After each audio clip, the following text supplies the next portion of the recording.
going on, guys? Welcome back to the No Job Rob Show. In today's video, I'm going to talk about some information that helped me as far as my career in sales. Just be sure to hit the like button and subscribe to the channel for regular uploads related to entrepreneurship and time, location, and financial freedom. So the biggest change that made a difference for me was thinking about sales from an evolutionary perspective. And what I'm talking about is understanding how the unconscious mind evaluates and makes decisions about situations. Now, unfortunately, the mind has to make decisions very quickly because when we were in the wild and in a number of fight or flight scenarios, our survival depended on our ability to quickly deduce what was going on and make a decision that was going to give us the best chance of surviving. So when you're in an encounter with someone, particularly a sales encounter, you have approximately 4 seconds in order to make an impression that's going to largely determine how the rest of the encounter is going to go. It's actually much less than that, but if you're on the phone with someone and they don't have that visual component to make the decision even more quickly, then it can be about 4 seconds. We're going to give you the benefit of the doubt and say you have 4. So what is it that that person is trying to determine within those opening 4 seconds? What they're trying to reach a conclusion on is whether or not you're someone who's worthy of being listened to. And that's based on 3 things. First of all, the person wants to see that you're A, sharp as a tack, B, an expert in your field, and C, enthusiastic as hell. Now, those of you who have read Jordan Belfort's straight line system in the book Way of the Wolf, you'll find this very familiar. But for those of you who haven't, I'm going to outline some of the key points from the exposition to the system that he used in order to grow his law firm to, I believe it was a 9-figure firm by the time all was said and done. Unfortunately, he harnessed it for the purposes of defrauding money from investors, but it's very effective as a sales system. So if you choose to use it ethically and in order to influence people to do things that they should do and that will benefit them, then it's an extremely powerful and advisable way to go. So the first two kind of play into one another, and if a person can immediately tell that you're not extremely smart and knowledgeable and on the ball about what it is you're talking about, then chances are they're quickly going to determine that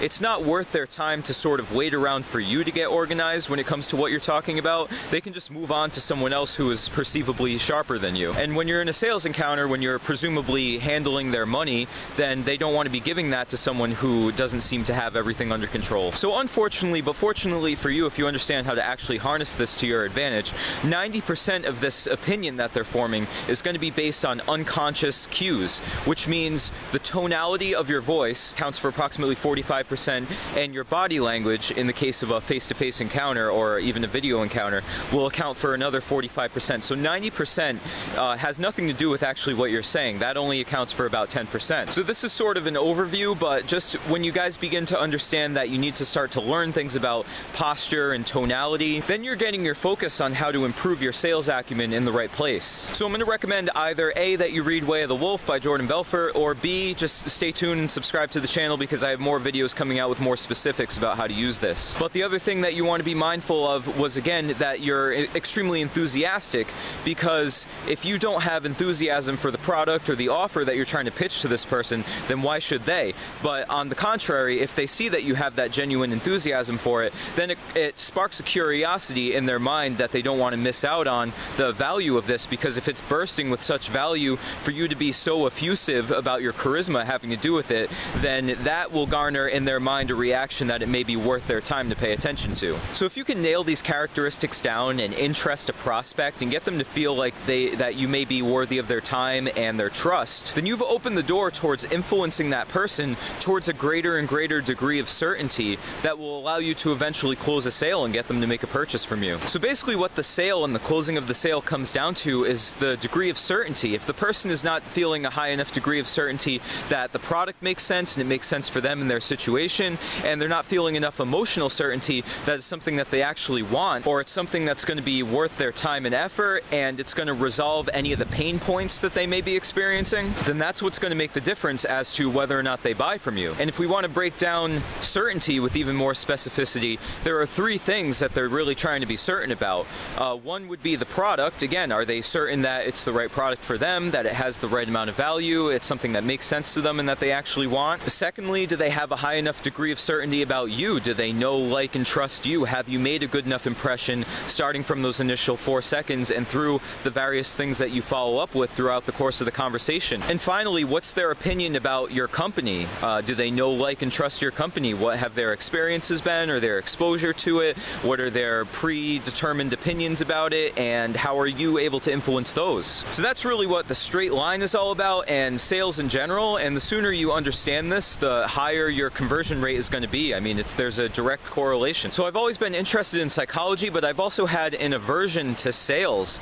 And when I started to think about sales from a more biological, evolutionary, psychological perspective, and just understanding how to influence people's subconscious minds and the reasons why they make the decisions and opinions about people that they do, I was instantly able to see how I could interact with people more effectively and also see that benefit in terms of my income. You know, it doesn't have to be slimy, it doesn't have to be obnoxious, and again, you're influencing people towards a product that you believe in, that you actually think is good and is going to solve their pain and benefit them in their lives. So I hope you guys found this video helpful as somewhat of an intro to this concept. Again, I have more videos coming out just breaking down more specifics, something more actionable that you can actually take and apply in your lives, and whether it's just day-to-day interactions with other people, if you want to test it out. I've even been like just going to the grocery store and just trying to think about, like, for example, and I'll give you a little bit of a preview of some of the stuff that I'm going to talk about, but if you're speaking with a man one-on-one and you're also a man, if you're facing them direct head-on, then that signals a confrontational response. In other words, if you're facing up a man front to front,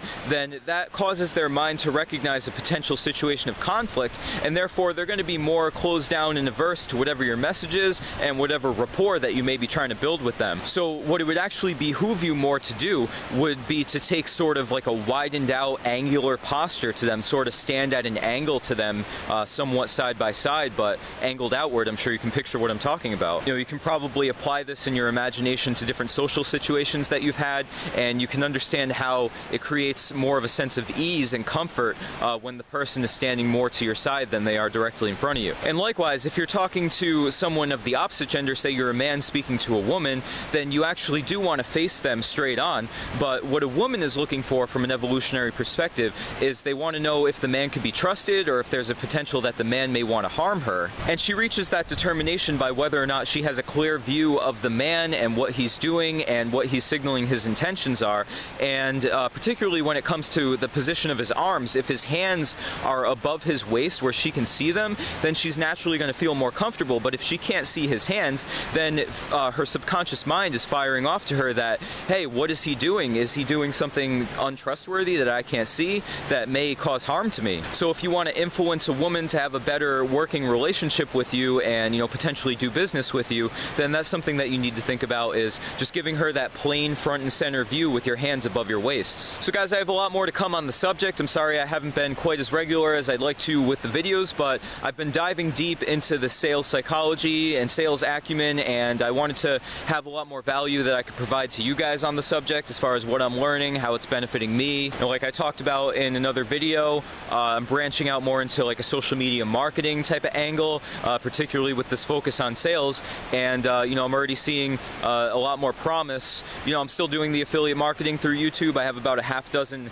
products that are paying me commissions in small amounts, but just through videos that I've already created on this channel. So I continue to do that. I'm going to continue to build my audience on here. So again, definitely encourage you guys to subscribe and join me on the ride. But you know, there's going to be more of a focus as well on sales and social media marketing, and just pretty much anything that I pick up along the way that I think is going to be helpful for you guys. So thank you guys for watching today. Again, like and subscribe, and I'll talk to you very soon on No Job Rob, and have a great day, everybody.